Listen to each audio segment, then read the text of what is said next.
And welcome in everybody to another episode of the High Low Sports Podcast. It's wonderful to have you all join us here on this Wednesday evening, or if it's one of your favorite places to check out podcasts later on in the week. It is that special time of the year. It is arguably Kelcey and I's favorite time of the year. If not, it is definitely some of everyone who tunes in the most favorite time of the year. It is NFL preseason predictions time. It is DJ, and I'm joined as always by my co-host Kelcey. And Kelcey, we are on 5 years straight of doing this. We have had some absolute dynamo picks. We have had some Nostradamus moments. And we have had some moments that we're going to pretend did not happen because we don't need to rehash those whatsoever. But it's arguably we don't want to rehash the Cardinals 13-3 moment we had from a special guest one time. We don't talk about that, or the Jets 11-6 that year either. Like we ignore some of those, or some of our own doozies, like me. Or Tim Patrick will be the best receiver in fantasy football, and then next 2 days later tears his ACL. Or me putting the Commanders at the top of the NFC East for just to be edgy, and it turns out there was absolutely no edge or zest to it whatsoever. But as you guys can tell, it is NFL preseason predictions time. Arguably, what kind of started this podcast for us 5 years ago, it was like our 6th episode, I think, is when we started because we started in July for NBA free agency that year, and here we are many years later, and it's about that time. We got a lot going on right now. We're gonna start from the bottom, literally, and start to work our way up. Is we're going to start with the South today. We're going to talk about, for those of you who are new, we are talking about and DJ what they predicted and go by teams, and then we're going to talk about the AFC South and go through those by teams. So we're going to talk about the records we expect from them, and we're going to kind of go over a fantasy player we expect to do well from them, and we'll give you who we think will be the division winner, which you'll be able to interpret by the record. So, Kelcey, I don't know about you, but I'm absolutely excited. The South is a very interesting choice this year. Last year, some surprises for both ends of it going into the playoffs, I think we can say, especially at the top of the division. Yeah, the South is one of those things that, I mean, either way you go with it in either division, you just never know. You never know who's going to stay healthy. You never know who's going to win it all. You never know who's going to pull off an upset against somebody else, because that seems to be the NFC South's kind of routine, is they're going to be like, oh, I'm the bottom of the division, but you know what I'm going to do? I'm going to upset the apple cart every single time we play. Think of the Panthers 3 years ago when they had every opportunity to win the division and then lost out in the season when all they had to do was beat one of the 3 teams in their division over the last 4 weeks, and they couldn't do it. Missed out on the playoffs. Buccaneers ended up going to the playoffs, winning the division that way. Like, crazy things like that happen with both NFC and AFC South. It just doesn't stop. Who would have thought that, the Colts with Phillip Rivers would not make the playoffs in year one?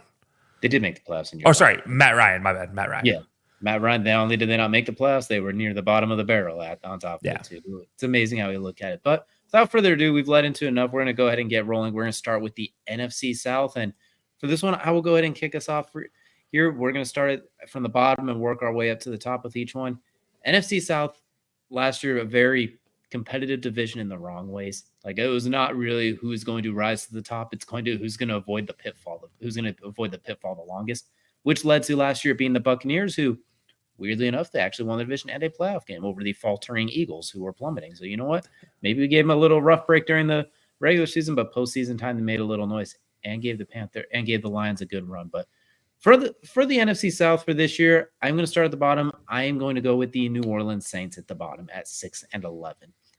Weirdly enough, this team's so good on paper statistically, was awesome last year. So many categories they were top 10, especially some of the advanced metrics like EPA, some things like that. Like, they looked really good, but they found ways to not win games. It was very, very uncanny how they just, instead of find a way to win, they found a way to not win.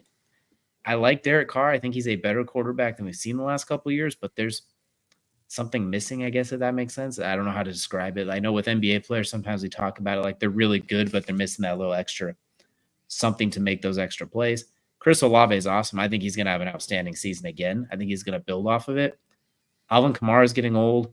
The running back, Kendre Miller, can't stay healthy. Jamal Williams, I don't know if they just hate him there or what's going on. I mean, he didn't get a touchdown, so Jameis Winston called for it last year in week 18 when they were up 42-17 and ran it up on the Falcons. So the Saints, and they're going to be like negative $80 million in cap next year. So they've been kicking the can down the road for a decade. Eventually it's going to come to haunt them. I just don't know what to think of them. So, and defensively, they're getting older too. I feel like they're stuck. I feel like it's going to have to get worse before it gets better, but they've done so much to stay where they're at between kicking the can down, bringing in Derek Carr, all the moves they made. So I think right now is where it's going to start to hurt. New Orleans Saints at 6-11, competitive.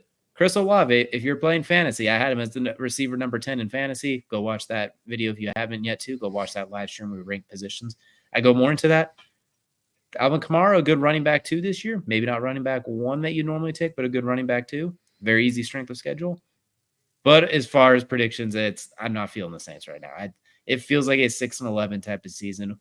Competitive of those 11 game losses, probably 4 or 5 will be 1 possessions. But I can't see it. Maybe I'm unfair, but this division wasn't very good last year, and I think they got the least better. So I'm gonna have them at 6-11 and 2-4 in the division. Yeah, I mean, I think that's a fair pick. I think the record is telling for how they're doing. We'll talk about mine here in a little bit, but yeah, I think for this situation, I think you're exactly right. They're old. Can they get better? I don't know if they can get better with their current team, with the current starters, supposed quote unquote, for those listening in audio only. They got a guy at quarterback there out of South Carolina and out of Oklahoma that could potentially make some starts here and make some noise in that quarterback room. Because David Carr is Derek Carr. You were right. Yeah, thank you. I was right. I've been thinking David Carr and all those sacks right now. Speaking of the South, by the way. But yeah, no.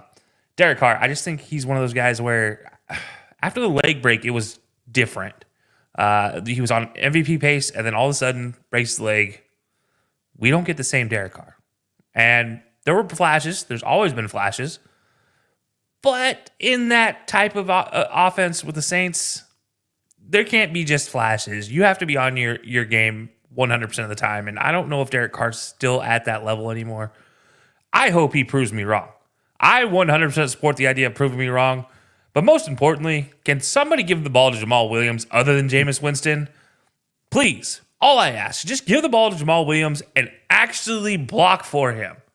Just actually open a hole for longer than 0.00001 seconds. That's all I need.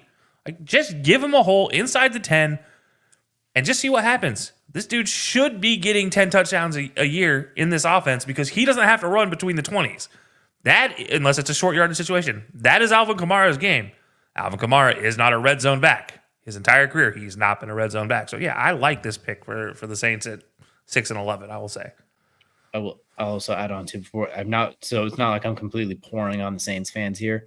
I do think there is a path, but it's going to require the offensive line to have a significant upgrade. I do love Talisi Fuaga, the draft pick. I think that's an awesome fit. He's going to maul some people. He's going to get Jamal Williams in the end zone if they run behind him in the red zone. But I need the whole conglomerate unit to pass protect better. I think since the leg break, that has been the biggest thing with Carr is extending the plays, or if the first speed read isn't quite there as he goes through his reads, being able to come back. I think the timer starts to go off. It gets a little panicky, so he needs an offensive line that can hold it a little bit more. So there is a path, but I just don't. There's a lot of resistance. Let's not forget they lost one of the best tackles in the game very recently. They have yet to replace Terran Armstead. Exactly. So, and the Trevor Penning project has not worked out so far. Yeah. So yeah, they'll have to figure it out. But I do like the pick as far as record wise. I do think that makes a lot of sense. The good news is they're in the NFC South, so if they are 2.5 games better than what I'm saying, they might win the division. That's how very interesting this division currently is. But speaking of the division, we're going to go next to the next team I have on the list. I don't even know if I feel comfortable with this one because this is when they're at their best. But I have Tampa Bay also at 6-11, getting the tiebreaker because of a 3-3 division record. They were the division champs the last 3 years in a row, if I'm not mistaken. 2 years for sure. Yeah, 2 years because the Saints won it the year before. Baker Mayfield played awesome last year, especially in those key moments. Mike Evans is still Mr. 1000. If Pitbull's Mr. 305, Mr. Worldwide, Mike Evans is Mr. 1K. Like, it's a death tax is Mike Evans 1,000 yards. Chris Godwin's still really good. Rashid White's good. Defensively, we talked about the Saints getting old. Well, the Buccaneers have that tenfold. Levante David's still awesome, but he is getting up there. They did lose Carlton Davis in the secondary.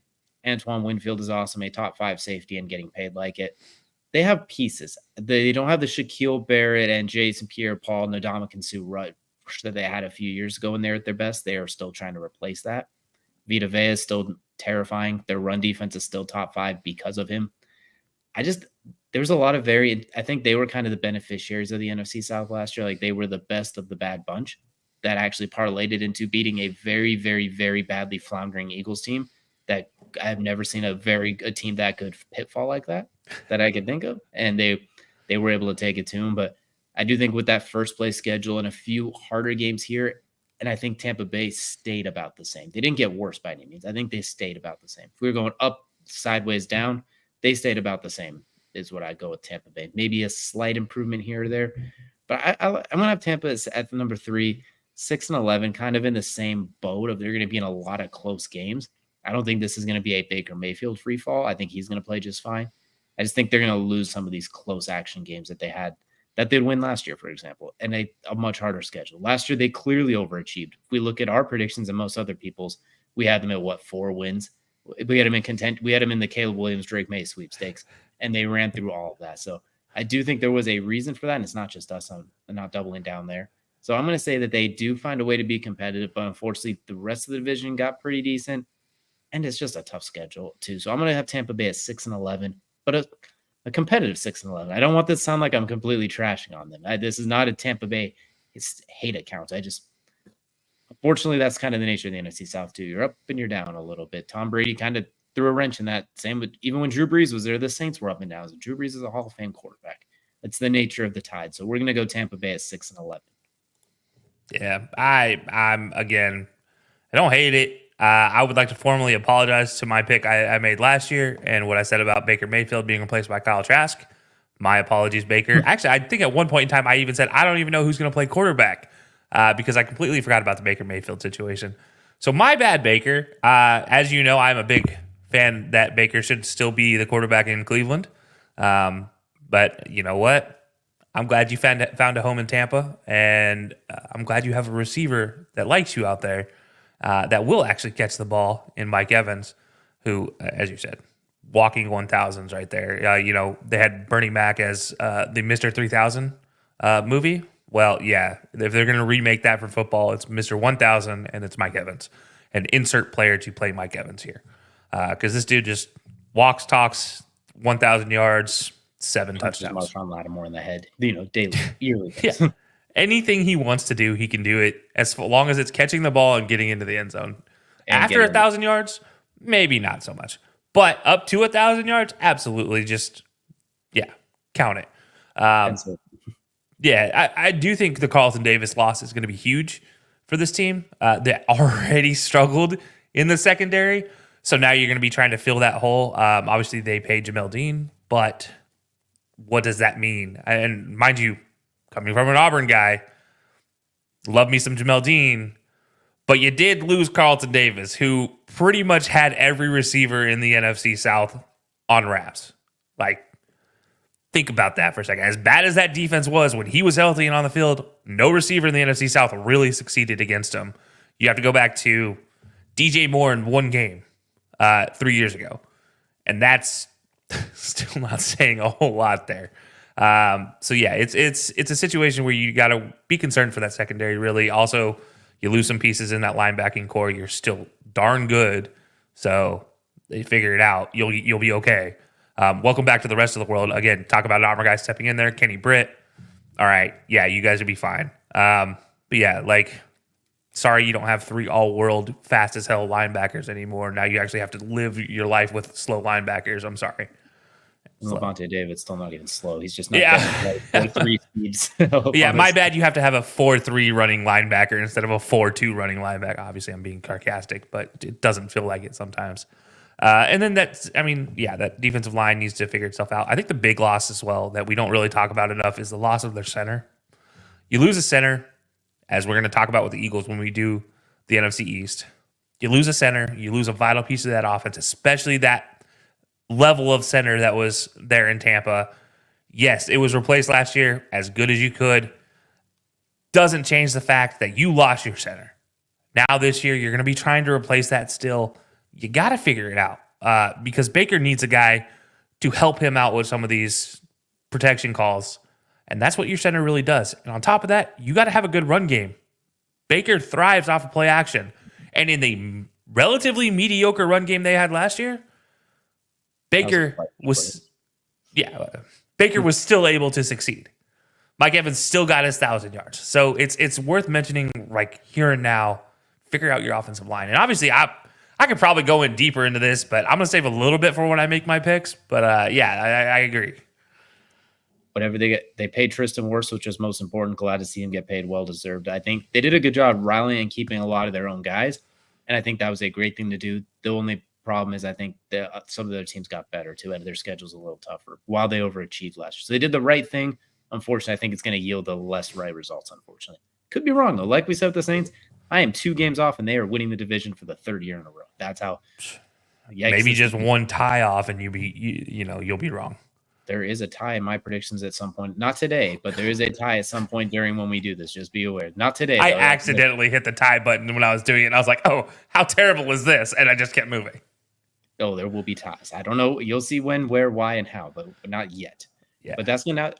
I won't spend too much more time on Tampa. I think they'll be competitive, but unfortunately, a day late and $1 short in a few games. We're just going to take me to number 2, which is the surprise of our predictions already. I got the Carolina Panthers at 7-10. So I have a 5-game improvement, which 5-game improvement, still 3-3 in the division. Obviously, last year it was awful. Like can we say anything good about it really? Besides they survived the Texans once. Like Bryce Young looked kind of like they pulled a high school kid and threw him into an NFL game. Unfortunately, their receivers, as far as getting separation, was holy cow. Adam Thielen found an open spot in his own. If they played man, those receivers are useless because Adam Thielen, as great of a career as he's had, he's 50, and he was never running away from anyone anyway. So it was a few weeks there where Adam Thielen was able to bail them out, get into some zones, but they still couldn't get wins. Running game was offensive line. They clearly missed DJ Moore. They clearly didn't have the picks to build on that team, so they traded them all away to get Bryce Young. Defensively, it was Brian Burns, Mr. Spider-Man, save us or we're screwed. This year, defensively, they're going to be they're going to be worse than the 22nd ranked defense. That their ceiling is 22nd right now. There is a lot of holes in that defense. I do not like it at all. But except for the defensive line. I like Derek Brown. That's true. I like Derek Brown from what he did. Sorry, the interior of the defensive line. I like one member of the defensive line. That's the rest of them. I think there's still plenty to see from. I love what they did offensively though, with what they had to work with. David Canales is the new head coach, the former offensive coordinator of Tampa Bay. We've seen what he's done there, working with Brady, Baker, etc. I think he's going to help with Bryce Young in that development. They put $100 million into the guard position, which I love that because you've seen teams when their guard play is good, things are a lot easier, especially for Bryce Young, who's a smaller quarterback. He's got to step up into the pocket. He's got to be able to see. He can't have Vita Vea sitting in his lap in 1.3 seconds. They spent a lot of money at that guard position. They've invested a lot in the receiver position too. With Deontay Johnson, as much as slack as he gets for going like 20 games without a touchdown, I blame Kenny Pickett for a lot of that. He was open a lot. He gets open, slants, outs. He's a very smooth, quick, athletic route runner who's going to get in the end zone. I like Xavier Legette. I know some people don't. I think he's a really good, big-bodied X receiver who's fast. He's not going to run you the route tree, but he can do similar DK Metcalf-esque things. Not as good as DK. DK is a separate freak, but I think he could play a similar role of be a giant athletic monster and go. If someone's one-on-one with you, is 5'9", dunk on him. Or if we throw you a screen, run through people and be terrifying. Either way, it's better than what Bryce Young had last year. Jonathan Brooks at running back out of Texas. I love adding him with the Chuba Hubbard and Miles Sanders backfield. It's another level of dynamic. I think by midseason, he's going to be getting the bulk of the touches. I think he's going to be explosive and awesome. I just think that as a whole, they added so much more to help Bryce Young. And I think I don't think Bryce Young was as bad as we saw last year. The problem is he's so limited tools-wise. Like, he's not very big, not very fast, not the most strong arm. He's just good at playing quarterback. That's why he got drafted so high, because he plays the position well. He just doesn't have the quote-unquote X factors like you see with CJ Stroud size and arm strength, Josh Allen size. Those little things that make good guys great. I think Bryce Young just doesn't necessarily have those, so things have to be firing on P's and Q's. Like, the game managers that we like, if you will. That's where I think his best peak is at. If he could play like Brock Purdy-esque, where he's just slinging and dishing, basically, or the best of Alex Smith. And I think they gave him the tools to do that. So offensively, I think they're going to be very, very good this year. The problem is they're going to give up 27 points a game. I think the games they win will be ones where they somehow only give up 24 and they score 26. I think in this division, that's going to lend to a nice 7-10-ish record. I think they'll be vastly improved. They'll be one of those teams and they have a pretty easy start to the schedule. I mean, You get the Chargers having to go across the country to visit you at home with Justin Herbert at best playing his first action coming off that foot injury since he's going to miss the preseason and might even miss week 1. Like they have some early division games. I think they have a chance to get started good. So I'm going to go Carolina, a quote unquote surprise at 7-10. I'm trying to think how I want to word this. I think is the way I'm going to go with that to the Panthers after last year. However, I don't think you're wrong. I do think they're going to have a resurgence potentially. I just don't know if it's 7-10 good. I definitely didn't give them the Houston Texans turnaround. That's for sure. I'm not going that far now. Yeah, I don't think it's going to be that good. Obviously, we're talking about 3 games is an improvement if we want to be technical. Yeah, I mean, honestly, you hit 5 wins, you're going to be looking pretty good. But I do look back at last year's schedule and some of these scores. I mean, they were in a lot of games, a lot of their games. Obviously, they did beat the Texans. It's worth mentioning that. But beyond that, there were 4 or 5 games they're 1 score out of this. So despite all of the bad harped on the Panthers last year, that coin falls on the other side of the of its face. We have a 7-win team last year. How crazy would that be? The Panthers, despite all the bad, still won 7 games last year. That's how close this was. And we've seen teams in the past win close games and have great records and then the next year fall off. We've also seen, I didn't want to say names, but we've also seen the flip side of that, where teams lose a lot of close games and then the next season win all of those close games and go to the playoffs. Lions last year, specifically. And I think, like you said, this could be their defense is definitely much worse, losing Dante Jackson, Brian Burns, etc. But their offense is so much better that I think they'll be able to stay on cue. So I think coaching-wise, they got an upgrade. I like Frank Reich, but that offense was completely stale. They ran 4 plays, and everybody knew they were coming. Yeah, you kind of knew what was, and it didn't help. They were losing people left and right. It felt like on that team, like it was offensive line one week, it was running back, it was Bryce was beat up, it was your receivers. Will Adam Thielen even be out there? We don't know. Who's your tight end going to be this weekend? I don't know. And we all know quarterback's best friend, tight end. Got to have them out there. Their tackles just kind of like swinging doors at times. There was a lot of issues there, and then that defense was just. Injured. Yeah, that was bad last year. I mean, you needed more than just a Derek Brown. He's big, but he's not that big. Like he's a Pro Bowler, but he's not Lawrence Taylor with plus 300. Like there's only so much you could do. And obviously, I'm leaving out Brian Burns because he's not there anymore. Exactly. So I think what they lost offensively, they gained offensively. So I basically have some of those close games just turning around this next year because Bryce Young's not going to be under siege. But that'll leave us now. 2 who I have number 1 in the division. I have the Atlanta Falcons, but I don't exactly have them running away with it. I have them at a whopping 8-9. So this isn't exactly a runaway division, I have them at 4-2 in the division. I think they'll just be pretty good at beating the teams in their division and then taking a few elsewhere. I don't think Kirk Cousins is necessarily like Pro Bowl Kirk Cousins all pro. I don't think he's going to transform this offense. It's going to light it up. I just think he's better than Desmond Ridder. That's really that's basically the plateau. He is better than Desmond Ridder, who was a bottom 5 quarterback last year, arguably, and better than Taylor Heineke, who was a bottom 10 quarterback last year, who was slightly better. Honestly, if they didn't sign Kirk Cousins and just drafted Michael Penix, they'd probably be in this exact same spot.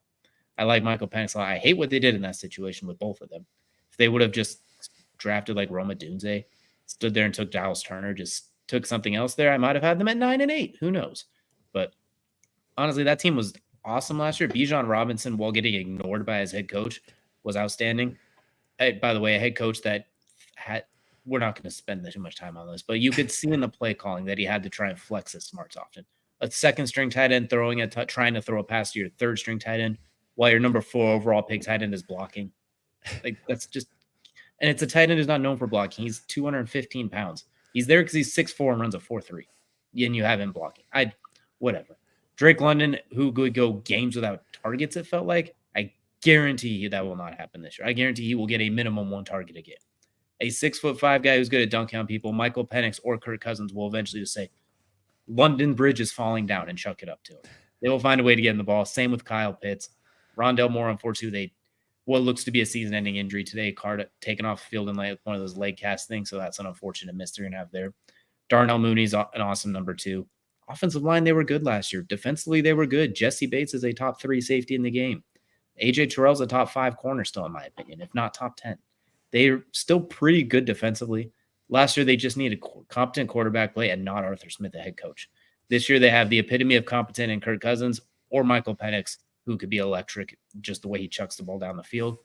And I like Raheem Morris and Cohen as the offense coordinator coming from the Rams system, which means if they do some of the things that we saw with Todd Gurley, some of the things we saw last year with Kyron Williams, Bijan Robinson, top 5 pick in fantasy again. And Drake London, 8 touchdowns plus. Probably a receiver 2. I don't know if I'd take him receiver 1 because I have to see it first. But still, there's a lot to like here. But at the same time, 8 and 9 for the Falcons is still they're gonna be the best of the NFC South bunch. They're this year's Buccaneers, basically. They're gonna survive their way to the top. Yeah, I mean, yeah, all right. I'm glad we didn't spend much time on the previous coach there because, yeah, that was bad. I'm sitting here giggling on the when you were talking about it just because like it was so bad. It was a joke. It felt like a giant meme. There was no way that was real, right? Like nobody. This is what happens when you give your kid a coach for a year job, like, and your kid is 7. And he's playing with crayons and he's writing on the wall. Like, that's what Arthur Smith was. And no offense to kids that are writing on the wall with the crayons because most of you are smarter than Arthur Smith. But, yeah, I mean, it felt like a guy trying to prove himself and not in the good way. Like, this is what happens when you just luck into a job sometimes. You don't understand what you're trying to do. You're trying to make too big of a name for yourself. And this is, it was – you have all the pieces. You have all the pieces if you're the Falcons. Now you just got to actually cohesively put them together. And I think bringing in a defensive-minded head coach was a smart way to go here because you need work on that defense. But there's good pieces. And your offense, led by Kirk, will be just fine. Or led by Penix, will be just fine. If you guys don't know our opinion on this podcast about Michael Penix, please go back and listen to our draft conversation about Michael Penix. And short story is highest floor, probably lowest ceiling of the guys in the NFL as quarterback. No, you're not lowest ceiling, but definitely highest floor of all of the quarterbacks being drafted this year, in my opinion at least, where he's coming in and he can start if Kirk isn't ready to go week 1. It'll be just fine. So, yeah, Falcons 8-9, not out of the realm of possibility. I feel like his biggest weaknesses are very beneficiary to Drake London, where whenever he's under pressure, he has a bad tendency to just chuck it up. Two as the good guy this season, which worked. Oh no! Oh no! How sad you're gonna throw it to Drake London instead of replacing with the quick pass against blitz. He sometimes says, "Nah, screw it. Let's put it out there somewhere." Sometimes for better, sometimes for worse. Sometimes throws the offense off track. Sometimes Roma Dunze destroys everybody. Maybe Drake London could do that. I will say too, you kind of see what happens when your offense coordinator job that gets you a head coaching job is based off Derrick Henry rushing for 2,000 yards and then throwing a play action dig to AJ Brown. Great strategy, very simple, and it works. Problem is when you don't have those two pieces, well, we saw what happened necessarily. But or the 9 down the sideline on a play action to Derrick Henry. Yeah. All right. Well, we said we won't spend any more time on that, so I'll go ahead and quickly recap my NFC South predictions. At number 4, I have the Saints at 6-11. Tampa Bay also at 6-11 at the number 3 spot, very competitive, even though they're sitting at the bottom there. Panthers with a resurgent year now at 7-10, resurgent quote unquote. And then the Falcons, I will have taking the division at a whopping 8-9. So, Kelcey, that's my NFC South predictions. And the good news is you got a little something different. I have a whole lot of something different. I should say maybe not a whole lot, but it's definitely different. There's a lot of similarities you will see soon. Yeah, very, very close. But yeah, so with my NFC South, I guess we're going to start and rip the Band-Aid right off here with number 4. I'm going with the team you call resurgent, where for you was 7 wins. For me is they're resurgent at 5 wins. The Carolina Panthers, 5-12, bringing up the rear of this division. It's an improvement. That's all I'm asking from this team is a small improvement because there are a lot of holes. You can't lose as much as you do. And I don't mean like in-game. I mean in personnel-wise. You can't lose that much and expect a first-year coach to come in who's only been an OC within your own division and succeed, because there's a mindset within the NFC South which is kind of just survive and move on. And that's, so be it, but is that for success? Is that meant for success? Probably not. Canales should be fine. in the long run. But I think year one, he's going to be asked a whole lot of questions that he's not going to have a whole lot of answers for. And that's fine, because right now, your job is to keep Bryce Young healthy and get them moving on. And 5 wins shows you're moving in the right direction. You're a 3-win improvement over last year. But there's obviously room. And we talked about this with the Jets. We talked about this with the Lions. We've talked about this with a lot of teams in the past. Through 2 or 3 drafts, they now have the assets now coming forward. The next 2 drafts will dictate the future of the Panthers. This team right here will not necessarily dictate this. And I'm sorry, if you finish 5-12, that's not the death sentence, because you're going to be picking probably somewhere between 5 and 15, closer to 5, maybe even lower. But nonetheless, you have opportunities to get great players to fill in the holes that you have, and you don't necessarily need to spend a bunch of money. Granted, they do have money, so they can do it. But they have had a lot of good pieces. That trio in the backfield is going to be very, very interesting to see, especially since only one of them I would consider an every down back. And people are going to be like, what do you mean every down back? Miles Sanders is there. Nah, not an every down back. That dude is a receiving back. He is a third down, short, like get the first down type of back. Has never been and will never be 3 downs in a cloud of dust. He will never be that guy. Jonathan Brooks, though, that dude is an every down back. Give that guy an opportunity. Despite his speed, give that guy an opportunity to explode on the scene, and I think we're going to have a very impressive thing to watch there in Carolina. And I love Chuba Hubbard. I absolutely think he is a fantastic piece as a change of pace back, or just lock you down up the middle. He's not the guy that's going to be the explosive guy in this backfield anymore, and that's okay, because I don't think he succeeds the best there in that situation. But I think as a short yardage, just get the first down guy, perfect fit for this Panthers offense. That defense, on the other hand, though, I'm throwing baseballs at that and not missing at the holes that they're leaving behind them. It's bad. It just needs to be fixed. That's a lot of work, and that's what you need to focus on going forward. There's going to be some free agents. There's some free agents currently available, but I digress. So yeah, Panthers 5-12, bring out the bottom of the division, but they're not far behind the rest of the division. I will add to it. I also forgot to mention they did lose Jeremy Chin, which is another hole in that defense. And I do like Jonathan Brooks a lot. I actually liken him a lot to Arian Foster, which is where I think is a very good fit with that.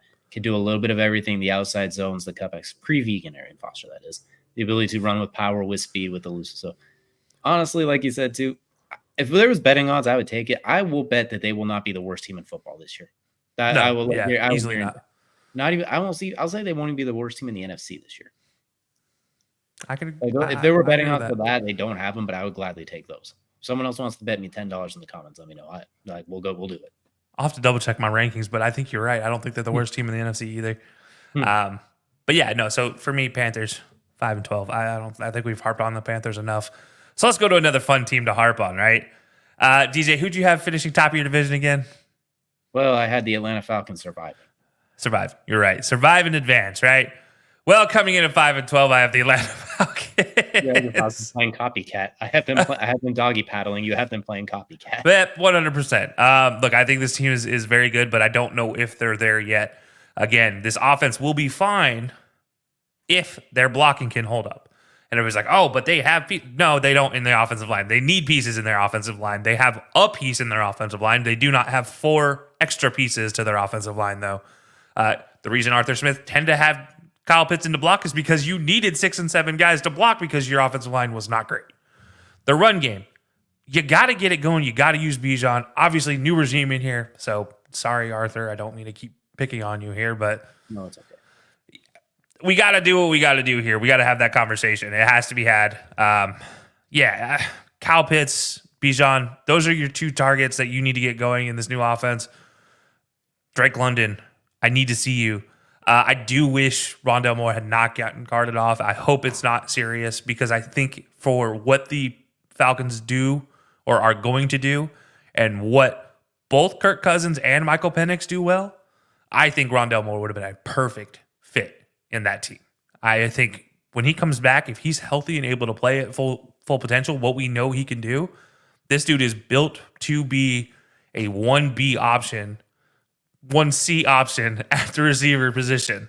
And don't be surprised if we see Kyle Pitts line up in a slot and run. We'll be doing that, so I look and run little short outs and quick routes that get him open, because he's going to be matched up against a linebacker who has no match in athleticism for him, because there's 3 linebackers I can think of, and one of them plays for his own team that can even match up athletically to Kyle Pitts.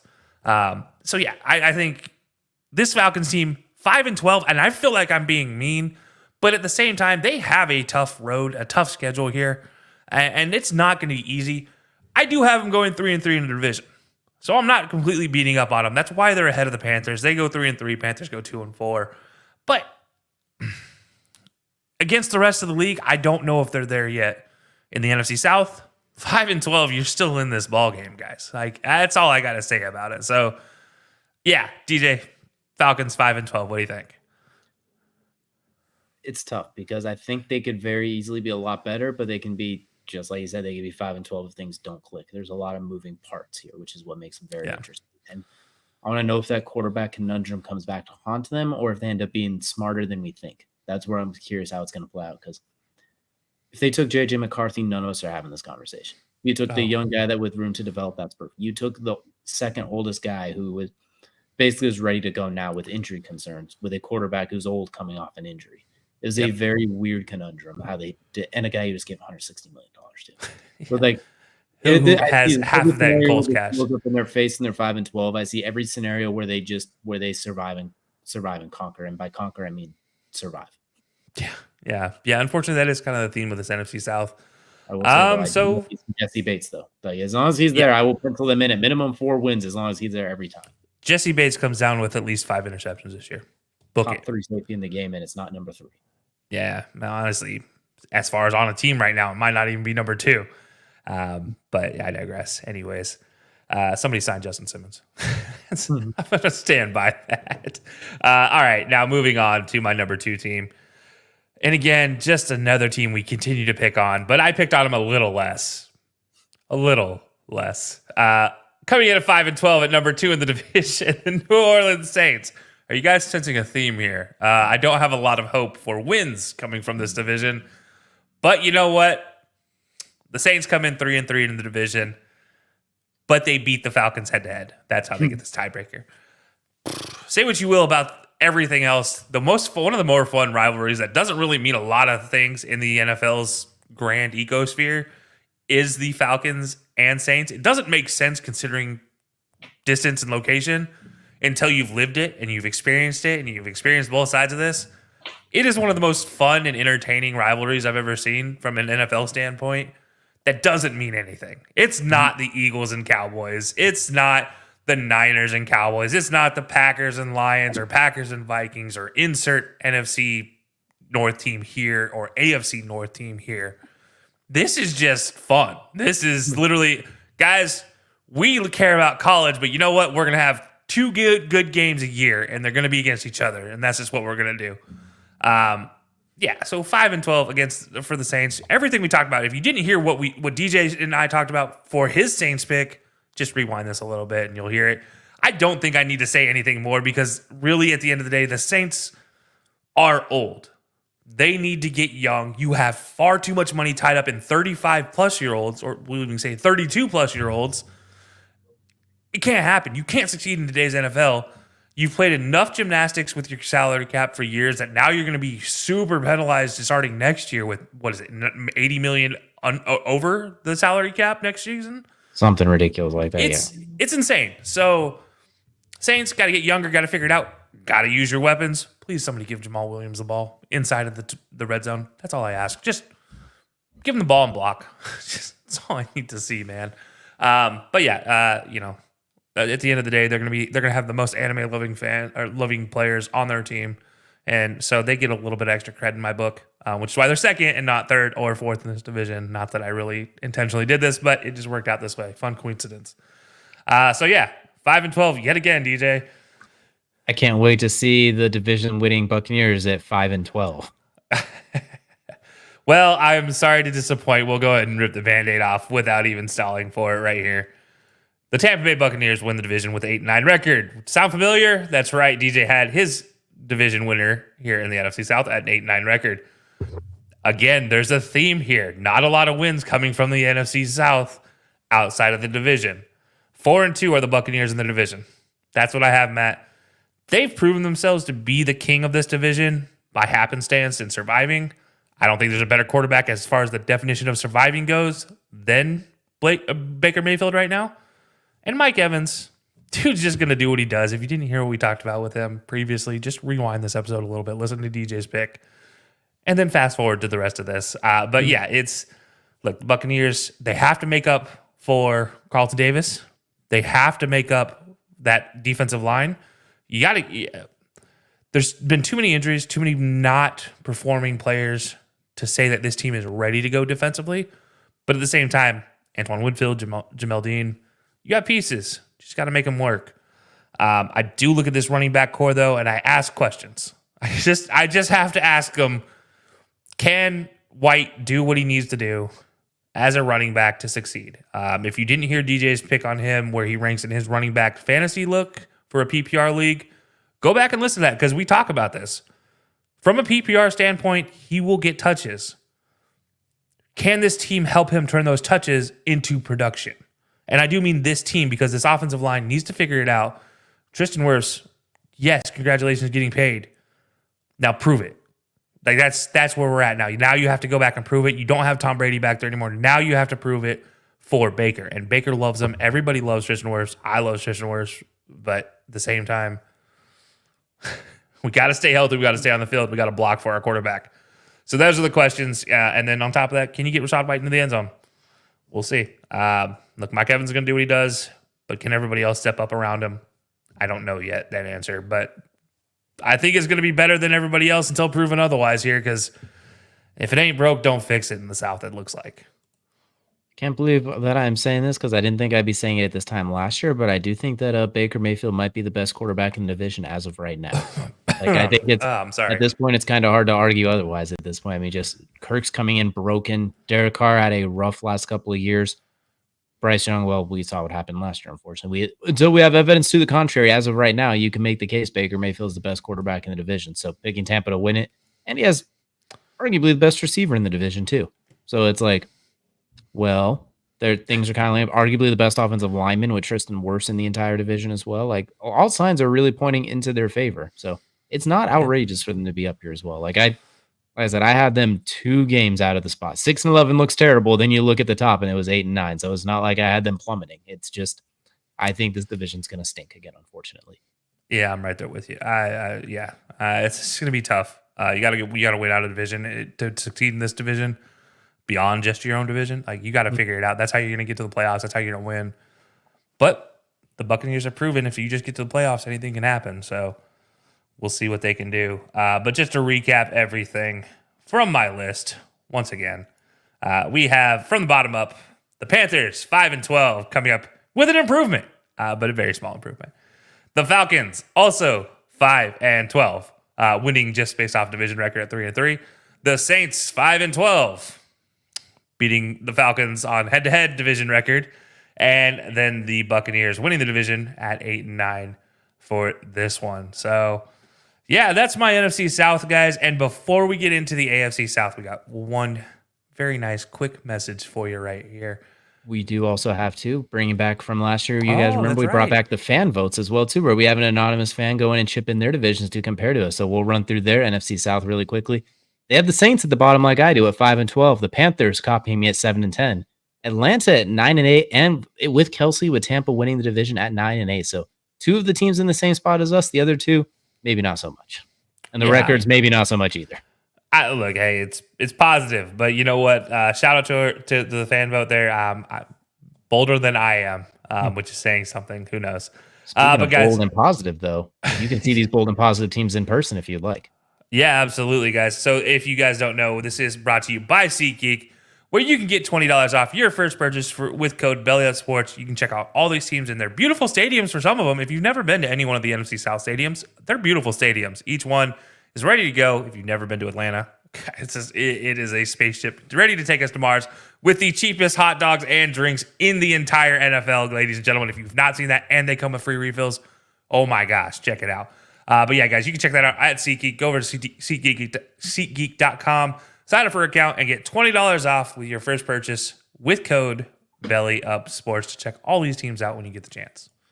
Absolutely. And I want to mention too, that stadium has a Chick-fil-A in it, and it's can't even be used for like 17 weeks of the season because it's not open on Sunday. So it's still the most hilarious thing, but that's not going to move us on to go ahead, sir. I got to go one for a couple games that were not on Sundays for different sports, for soccer and for college football. Not on a Sunday. Got to eat at the Chick-fil-A. Oh my gosh, let me tell you, a Chick-fil-A in a sporting event, 10 out of 10. 10 out of 10. I did it at the Atlanta Braves Stadium when they were at Turner. That was great. In a football stadium, it just hits different. That's all I got to say.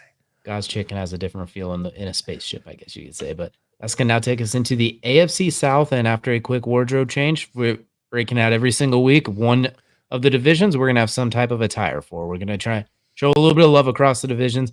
Today, one of us happened to have a Colts thing, so that's what we're rolling with today. I did not have anything NFC South besides the Panthers Cup. So this is not it. Actually, now that I think about it, I also have a Colts thing sitting here with me. I didn't realize it, but I've been drinking out of the Lucas Oil Stadium Cup. Well, there you go. Hopefully it doesn't taste like oil. And that's going to now take us to the AFC South, which we kind of talked about before, might be the most surprisingly flipped around division. Like how 2 years ago it was absolute dirt trash. Now you can make a case it's one of the 2 or 3 most competitive divisions, especially at the top. Lots of young quarterbacks. Trevor Lawrence is the old man of the division. That is all you need to know as far as the starting quarterbacks go. That's how interesting that is turned around. So we'll go ahead and get right into the AFC South. I'll go ahead and get us going. At the bottom, it is unfortunately another rough season for the Tennessee Titans. I have them at 5-12. I think they will be 1-5 in the division. I think that is where it is going to hurt them a little bit. I do like I think they're going to be difficult for a lot of teams. They're going to give a lot of teams hell, especially down the stretch. I do like Callahan as a head coach, bringing in Tyler Boyd, bringing in Calvin Ridley. I think they do have some pieces there. The trade for L'Jarius Sneed. I just think it's going to be. They're a couple years. They're still going. The offensive line was a mess last year. Will Levis, I think he's not too bad. I think he has some work to do. I don't even mind that he puts mayo in his coffee anymore. He's proven that that's like at least tolerable at this point. So I'm going to go and give them at 5-12. I think they're going to be competitive in a lot of these games, like we talked about. I just think it's a bit of an uphill trek for them, unfortunately. So we're going to put Tennessee at about 5-12. I'm going to move on now to number 3, just to keep us rolling here. I have the Jacksonville Jaguars finishing at 9-8. Sorry, I have them at 8-9. 8-9, excuse me. I can't read. 8-9, 3-3 in the division. They're going to beat the Colts in Jacksonville because that's what they do every year since the dawn of time now. They're going to beat Houston at least once because I think they have Trevor Lawrence is a very good quarterback. He just hasn't quite shown it a lot yet. Statistically speaking, has not looked great minus outside of an 8-game stretch. Travis Etienne, I think, has really come into his own, especially last year. Doug Peterson, good head coach. Gabe Davis, Brian Thomas Jr., very interesting set of receivers they have going there. I am curious to see how that is going to all work together and fit. Evan Ingram had a good solid year last year. Defensively, they have some pieces. There's something missing with that team. I don't know what it is, but if it feels like they're just missing that. A lot of those games they should have won last year. They were 8-3. I know Trevor Lawrence got banged up, but they plummeted after that. And in a lot of the games even before that, it was I'm going to put them at 8-9 because I think the rest of the division got a little bit better. Sitting at the second spot in the division, I have the Colts at 10-7. Last year, everything possible could have gone wrong for them, and they finished 9-8. You had your starting quarterback go down. You had your starting running back play 4.5 games. You had your starting receiver miss 2 games. You had your backup running back miss games. You had your entire secondary miss games, basically. And you still pulled out 9 wins. Gardner Minshew was 5 yards away from leading to the playoffs, arguably. A drop pass from a third-string running back and a potential field goal. They were in the thick of it. Their secondary still scares me. There's a lot of holes. If they sign Justin Simmons, I might flip them and who you clearly can see is going to be the Texans at number 1 based on process of elimination. I might swap them if you tell me they're going to sign Justin Simmons. I love the A.D. Mitchell pick. We've talked about that might have been arguably the best pick in the first 2 or 3 rounds. Getting a guy who every mock draft Monday, we had him in the first round. Every single time. And you get him in the second round. Latu. Very good if he stays healthy. Very gifted. Probably the best natural pass rush in the draft. The concern was injuries, and Dallas Turner's a freak. That's kind of hard to compete with. But so I'm going to put the Colts at 10-7. There's a lot to like there. The secondary scares me. If Anthony Richardson plays 15 games and it's not 15 in a row, then misses the rest of the season. Like if he just plays 15 games, maybe takes a week off here or there. I think they're going to be dynamic. He was there's going to be some ups and downs. He's basically still essentially a rookie. So I anticipate we're going to see some of those rookie bumps here and there. He still misses a fair amount of throws that you'd like him to complete, which he will learn in time, I think. But at the same time, he's a 22-year-old who has 8 quarters of NFL experience. We're not going to get too far ahead of myself with it, but there's a lot to like about this team in general, which is going to take me now to the top of the division. I have the Houston Texans at 11-6, also 4-2 in the division. They won a lot of close games last year. CJ Stroud was awesome in taking care of the ball. His touchdown interception ratio was incredible. He had some high flying games that, like what he did to Tampa Bay, 5 touchdowns, 300 plus yards was awesome. I think adding Stephon Diggs is going to be great for them. I think he's going to give him another dynamic weapon. Nico Collins really stepped up. Tank Dell, when he's not being asked to play fullback on the goal line, was outstanding. Danielle Hunter and Will Anderson on your edges is terrifying. Kamari Lassiter coming in. It's a defensive back pick too. There's a good amount to like here. I like D'Amico Ryans. He's very good at coach. I think they're going to the Colts, Jaguars, and Texans is going to be one heck of a matchup, assuming all things equal, stay healthy. And I think Houston has a heap of expectations with Stephon Diggs coming in, which I think anyone who's looking at 13, 14 wins, I think they'll be disappointed. But they get the Colts secondary twice a year. They get the Titans twice. They get Jaguars. They're going to go 4-2. They're going to they're a really good team, and I think they're going to make a lot of noise. They feel like the Bengals a couple of years ago, kind of before the injury started killing them. Maybe not quite to the same extent, but they feel like a really good team. So I'm going to go ahead and we're going to have Houston at 11-6, assuming Justin Simmons doesn't come to the Colts. We might make them 11-6 too. But this is what we're looking at for right now with the AFC South. Kelcey, I know yours is going to be a little bit different, but I think we're not too far off. I think we have a little more similarities here than we did in the NFC South. There won't be 3 teams with the same record. Yeah, no, there's none of that. But there are a couple teams that have similar records. But yeah, I do like your picks. It makes a lot of sense. I have a little differing opinion here on some of these teams, and if I had to give a reason why, we'll wait and see about that. But I do think this is my optimistic thought on the AFC South. But as we all know, if you've watched the show any point in time, I maybe not am the biggest optimist in the world when it comes to football predictions, unless it's the Lions winning or Tim Patrick being the best receiver in fantasy football, if you get to stay healthy. Which is the reason why the optimism is waned. Yeah. So the origin story. Especially don't let me talk about the Cowboys. But yeah, no, this is I think the AFC South. This makes a lot of sense. This is a very optimistic pick from the ideal situation that could happen in the AFC South. Maybe most ideal would be the Jaguars getting into playoff contention there too. But I do think this makes a lot of sense for me. If everybody stays healthy in the South, this is a very fun division to watch. Unlike the NFC South, where maybe not so fun for those that aren't in it. But I think the AFC South will be a lot of fun to watch. These teams will be killing each other to rise to the top, as opposed to the other one where he said they'll be fighting to drown last. That's what I think it's going to be very interesting. But just to make a quick recap of what I had for my picks, we have the Titans at 5-12. We have the Jaguars third at 8-9. The Colts second at 10-7. And Houston taking the division again at 11-6. And before we jump into you, Kelcey, a fun little thing to look at with the AFC South. A few years ago, the Titans won the division, number 1 overall record. Next year, they had a 6-game lead at about the midway point, choked it to an upstart Jaguars team that got on a roll. Last year, the Jaguars, coming off the division lead, had an outstanding lead and added a new star receiver, choked it away to an upstart team down the stretch. This year, maybe Houston does the same thing. New receiver, dominant lead. Maybe they lose it to an upstart team coming up. I don't know. Maybe that's just because I decided to wear the Colts attire for today. We're trying to plug a path for them. But you know what? I'm just saying anything can happen. The AFC South is going to be fun. But Kelcey, the AFC South floor is yours. Yeah. Well, you kind of stole a lot of my thunder here, man. What are you doing? You're killing me here. But you know what? I do agree. I do think that the AFC South is going to be a very interesting division to watch. You'd never know what's going to happen from week to week. So just starting it off, ripping the Band-Aid off, worst team in the division for me, Tennessee Titans. I don't think anybody's surprised where they end up. For me, it's 6-11 instead of DJ's 5-10. 5-12. But I think there's pieces here. But you lose Derrick Henry. You got to figure out what you're going to do. You don't have a power back anymore. Are you going to use Tony Pollard as a power back? Is that going to really succeed for you? I don't know.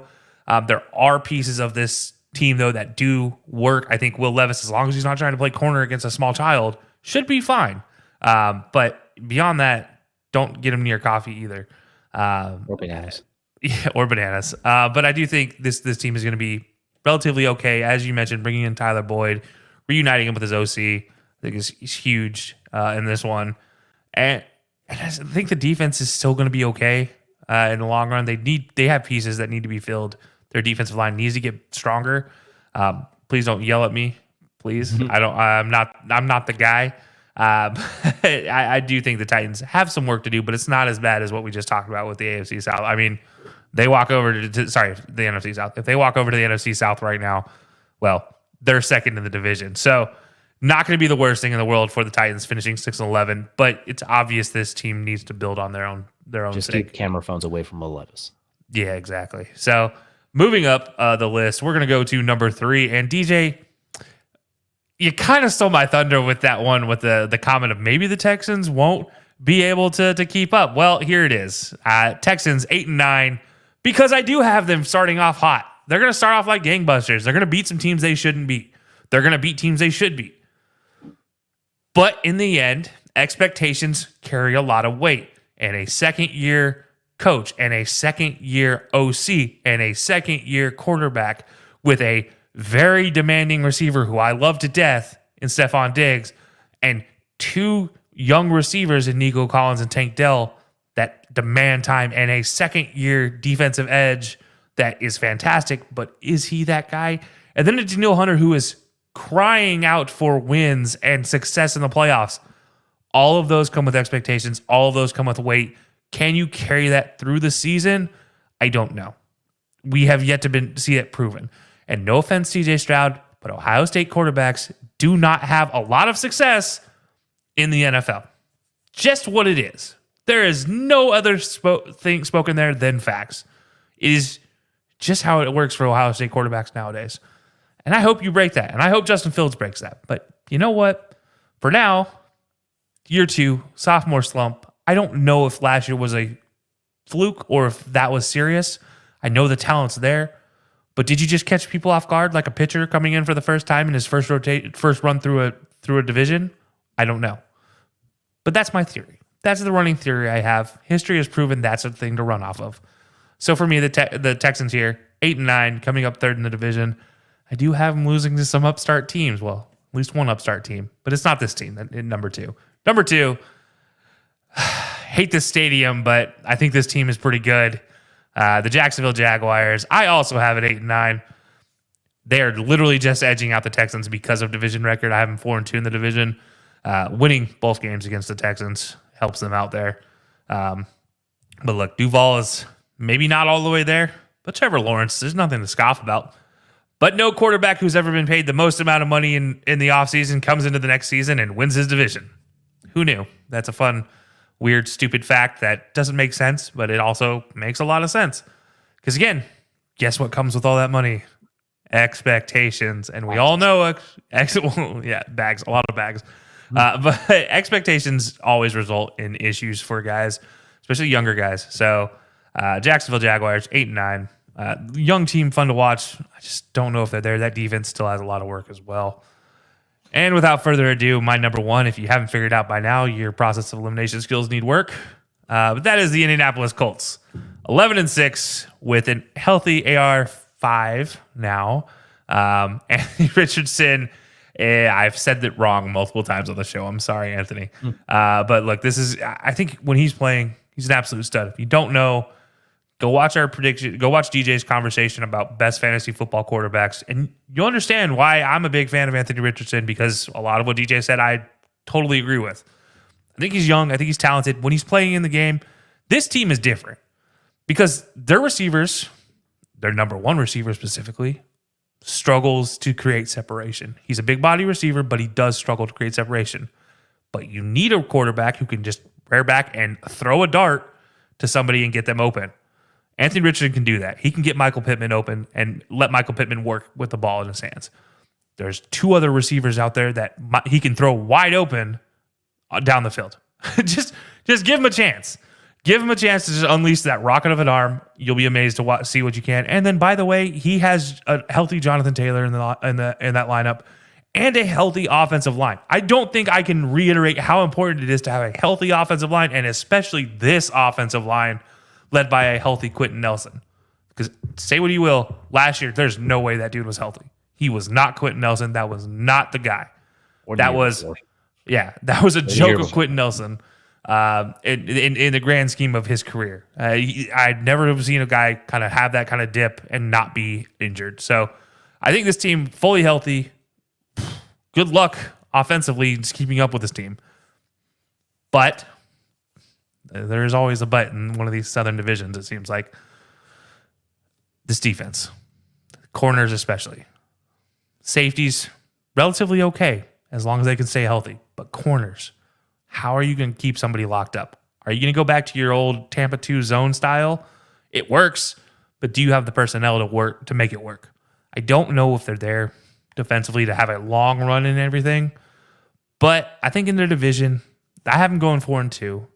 I think they can pull it out. That's 4 wins. You just got to win 7 more, and you have 18 games to do it. I guess in this case, you'd have 14 more games to do it.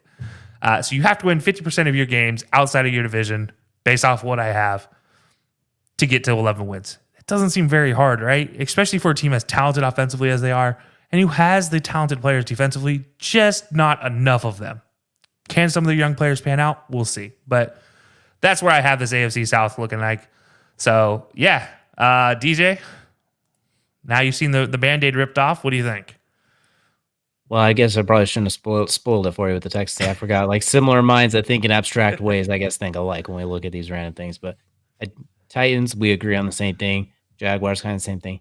Houston, I am very curious. Obviously, I like CJ Stroud a little bit more than you do, so I do think last year wasn't the fluke, but I do agree that there could be that sophomore slump, too. There could be the expectations. There are those, remember the Dream Team Eagles? Like, every year there's a team with high expectations that doesn't quite meet them. So maybe that is their team. It's definitely not out of the realm of possibility. And obviously focusing on the Colts one due to the fact that I chose their team for the shirtsy, and because you have them winning the division for the first time in over a decade. I am very curious to see what happens with Jonathan Taylor and AR in the same backfield. They took one snap together in the same backfield last year.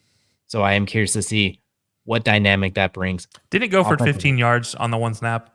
Yeah, it was only like 2 or 3 yards because Zach Moss played most of that game. That was JT's first game. That's right, Zach Moss, yep. In fact, I think it might have been a throw, actually. I don't even think it was a handoff. Yeah. I know Zach Moss took a run 50 yards to the house on my fantasy bench because I saw JT was back. But that's the play I was thinking of.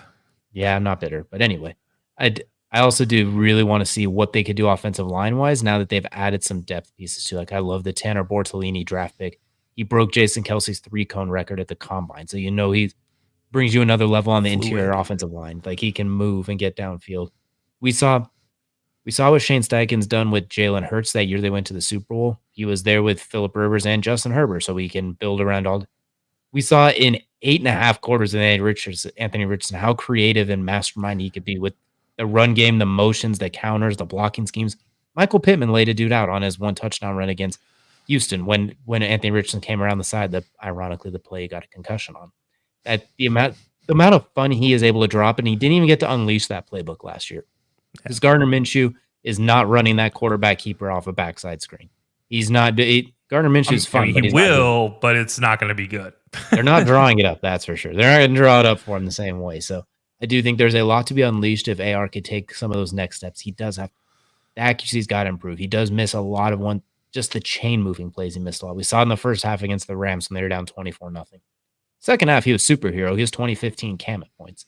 But the problem is you can't follow behind in those games. So I'm very curious to see his development, see if Stroud develops as well, see what happens with Trevor Lawrence. Like last year, obviously the injury, the rookie year, we always joke about and we always say his rookie year, he is not held accountable for that because of the Urban Meyer factor. I can't blame anybody for that. So I can't ever use his career statistics against him because of that. But even that year they went to the playoffs, the first half he was meh, second half he was outstandanding. Last year he was early on. He had like 11 touchdowns, 11 turnovers. It was Travis Etienne going ballistic. And then the back half he was hurt. So I just need to see what is going on. You gave him one of the top 3 highest paid contracts in the NFL, or it was at the time, and now it's been broke twice. I just got to see what does that mean. Like, those are a lot of questions, and this is a fun one to look out for. On paper, it should be very competitive at the top, but every time we say that, someone's going to run away with this at 12-5, and second place is going to be 7-10. Yeah, you're not wrong. And let me be clear. I don't hate CJ Stroud, just for everybody who thinks I'm a CJ Stroud hater. I am not. I am just not high on Ohio State quarterbacks. Again, if nobody knows my complaints with Ohio State, it's the word "the," and you can't copyright that. Stop trying. It's obnoxious and annoying. And then when everybody else says it, you're like, oh, you can't say that. But when you do it, it's like, oh, this is great.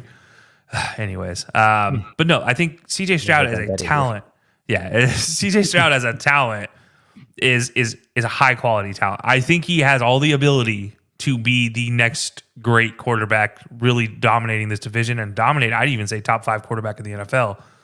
But there's always a regression in year 2. I have yet to see a quarterback who has excelled in year 1 not step back in year 2. And it may not even really be a step back, but it might just be a plateau for a year before he figures it out. And that's part of this. That's why you have young quarterbacks is you have the ability to go out and show out year 1. That's never the goal of a franchise, is to have a quarterback do what CJ Stroud did.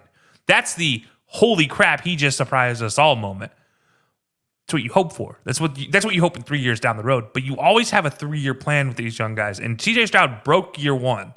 Year 2 is, all right, now he's got to really figure out how to take the success he had and implement his own personal talents, which I think he has the brains and the IQ to do it. And he has the physical talents to do it as well. It's just a matter of getting those pieces together and aligning them. And again, we talked about the close games. The Texans had a lot of close games last year. They came out on the winning end because CJ was able to get them through that. Can that again happen? It's hard to say. Fate doesn't have that kind of friendly terms on their side. But I think there's a lot of talent there. I just year 2 there's too many questions with year 2s and coaches, quarterbacks, defensive edges who've had great years in year 1. And there's far too many issues that follow up in sophomore years. And again, compounding that with Stephon Diggs, as much as I love him, I think it's safe you can love somebody and love the ability they have and safely say, well, maybe he is a little too demanding. When you're getting 6 catches for 100 yards and you're still complaining you're not getting the ball enough, I don't know what to do with you anymore. But yeah, I think they're talented. I just don't know if they're there yet, personally. What I will say with the quarterback thing, to go back in time, if we're going to find one who had an outstanding year 1 and then actually either picked up on in year 2 or matched it, you go with Patrick Mahomes, who kind of cheated because he had the year to sit, or you go back to Andrew. Yeah, I don't count Patrick at all in that. But then you go back to basically Andrew Luck, which technically, statistically, yards were down, but everything else was better. But that's how far back you're going, and that's an anomaly. We don't count Andrew Luck. That's an unfair comparison to everybody. That was ridiculous. But I agree with you. That's a very interesting, because if they do stagger, I think Jacksonville and Indianapolis are right there to jump them if they stagnate. I think those and two they teams don't. are ready to And pounce. let's be clear, they don't have the schedule to get away with stagnating. They don't have that last place schedule again. That definitely helps. Yeah. Now you got a first place schedule. Yeah, and that's the problem when you do well in year 1 is you kind of kick the can down the road for fixing the issues you just had, which we talked about with the Jets. I think that's one of the things that the Jets, fell victim to. Is they had too much early success with Zach Wilson, and then they're like, all right, we can do this. Okay, we're good. It crashed and burned quickly. And I think I don't think it's going to be as bad with the Texans, but I do think there's always concerns of a year 2 sophomore slump for both coaches and players, because coaches-wise, I mean, this is something we don't normally talk about, but coaches-wise in year 2, they have twice as much pressure because now your team excelled with a bunch of rookies. This is not a small amount of rookies on this team. And first-year players with the team. I mean, we're talking about of their 22 starters, I believe 12 of them were first-year players for the Texans last year.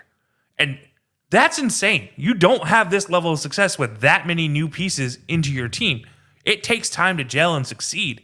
They did it right off the rip, and now you have to come into year 2, and you have to figure out how to be better. And that's the question I have, is how good they're really going to be in year 2.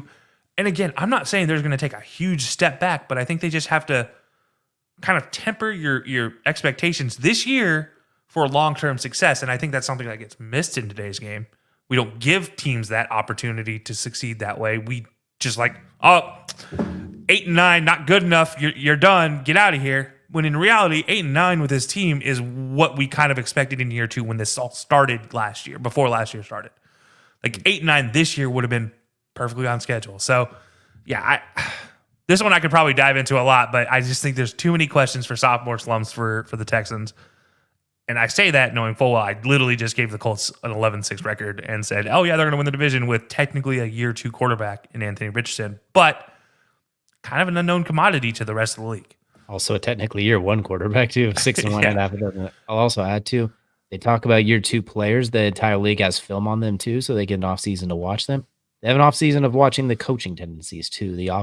When they go for what they like to do in this third and situation. It's awesome they kept Bobby Slowick and the entire coaching staff. That is amazing. There was a lot more good with that, but some of the negative, quote-unquote negative, is tendency-wise. You got to break your own tendencies, and if you break your tendencies, does that hinder you? Do you trying to change what you did well? Like, it's little things, and obviously if they're good at it. That we say the same thing with Ben Johnson and Lions, and they have not missed a beat. Andy, like, they're good. They will figure it out, but there is the possibility that, okay, shoot, what worked last year, that doesn't work as well this year. So it's very, and I think it's worth mentioning the difference between the Lions here and the Texans is Jared Goff. They were bad longer. They earned their way to. They took longer too. And Goff wasn't a child when they came. But yeah, I was saying Goff had success, and so he came in with success at the pro level. Did he win a Super Bowl? No. But was he successful? Yes. It's absolutely he was successful under McVay. Anybody who says otherwise is blind. And that success breeds a calmness and breeds an ability because nobody's worried about your tape anymore because you're in year 6 and 7 versus year 2 is really, like you said, the tendencies. What do you do on 3rd down and 7 when you're getting blitzed on the strong side, but somebody comes free on the weak side? Who's your first hot read? That's going to be a defensive coordinator's key to try to get an easy interception and take it back to the house for 6. Those are all pieces and parts of this whole thing, and that's something that naturally you can't really help but fix through practice. And by practice, I don't mean like actual practice in game in practice times. I mean literally like game time, crash and burn practice, because that's the only way you're going to mentally be able to pick it up and fix it, because your coaches aren't trying to pick you off in this situation in practice and take it to the house. Your coaches are just trying to prepare you for the game. The other team's coaches, their money and their family's life stake are on the lines here, and they're trying to get your that ball back into their own end zone and get 7 points, or 6 points plus an extra point. But that's the big difference in year 2. And this is something like subject wise, I would die on a hill of that. It might not even be a regression. He could be just fine, but it's going to look like a regression because he didn't excel like he did last year. And everybody's going to be upset. And Texans fans, please don't be upset with this guy because he is going to absolutely ball out in 3 years. We're talking one of the best young talents in quarterback. Just listen to him talk about the position. You're going to be understanding of how good he can be. And if year 2 is not great, that's okay, because year 3, 4, and 5, you'll be more than happy he plays in Houston. Let me just be honest. Sometimes the results does not equate to the process as well, too. He could be the exact same as last year, but maybe it ends up 2 losses here as opposed to 2 wins. Like, it can't be results does not always necessarily equal process, if that makes sense too. Like, you do everything the same, but can't be a results-based analysis. But we can have a full separate episode on this. We've already gone over time, so Kelcey, I'm gonna let you go ahead and recap your AFC South for us real quick. Yeah, real quick though, just to recap the AFC South from the bottom to the top. We have the Titans coming in at 6-11 and 4th place, and then the Texans 8-9, just kind of falling off midway through the season. Losing to the Jaguars, who come in second by divisional record, head-to-head record, who also finish at 8-9 for the Jaguars. And number 1, the Indianapolis Colts, 11-6, winning this division. Luck and miracle, call it what you will, but it is what it is.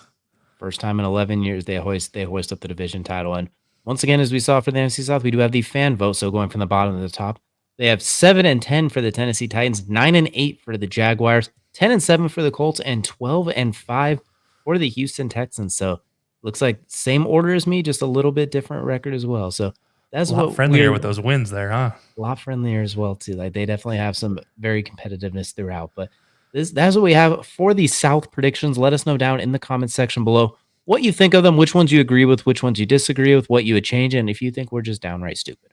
But however you want to go about it, let us know down below. We have the rest of the NFL coming up, plus playoffs, awards, a whole lot more coming up leading up to the day before NFL kickoff.